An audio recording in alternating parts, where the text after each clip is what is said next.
আচ্ছা লাইট লাগবে কি? না না না না না লাইট ঠিক আছে। দিদি কি উদ্দেশ্য আজকে সাংবাদিক বৈঠক? আজকে আমি তারা মার এখানে পুজো দিতে এসেছিলাম। সেটা হচ্ছে যে অনেক বছর পর একটা ছবিতে অভিনয় করলাম। ছবিটার নাম হচ্ছে বাৎসরিক। আমার ডিরেক্টর মনিনাথ ভৌমিক, যে এই প্রজন্মের বহু হিট ছবির ডিরেক্টর, তার সঙ্গে এই ছবি করা।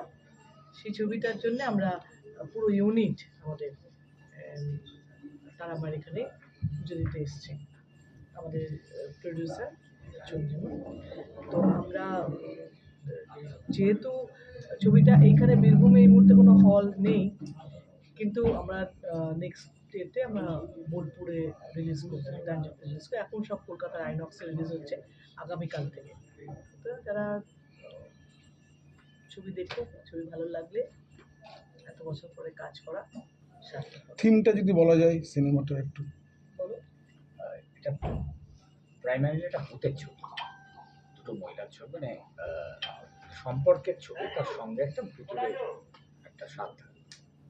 তাতে আমি আর রীতা পুরী আছে, দুজনে অভিনয় করেছি। এবং বাংলা ছবিতে অনেকদিন পর বোধহয় সেই অর্থে ভয়ের ছবি হিসেবে, ভূতের ছবি হিসেবে, সম্পর্কের ছবি হিসেবে আজকের ছবি হিসেবে তৈরি করা, নিশ্চয়ই সেটা মানুষের ভালো লাগে। দিদি কত বছর পর পর্দায়? 14-15 বছর পর, অনেক বছর পর। মাঝখানে থিয়েটার তো করেছিলেন, নাটক টাটক? হ্যাঁ, নাটক করেছি, ডিরেকশন দিয়েছি, করেছি। শুটিংটা কি বীরভূমেই হয়েছে? না না না, কলকাতায় হয়েছে। কলকাতা।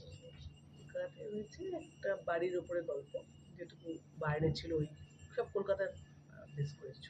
কমার্শিয়াল?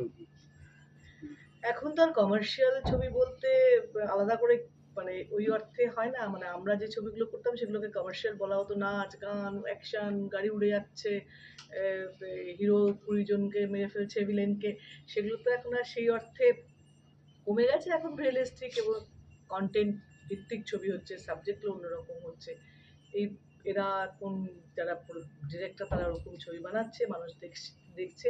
সেই ওই কমার্শিয়াল ছবি যেটা আমরা ভাবতাম সেটা নয়, কিন্তু এখন এটাই কমার্শিয়াল ছবি।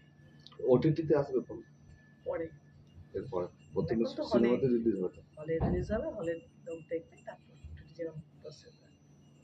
যদি বর্তমান বীরভূমের রাজনীতি নিয়ে যদি দু একটা কথা বলেন। আজকে থাক না, আজকে শুধু সিনেমার কথা বলছি, একটা দিন তো সিনেমার কথা বলো।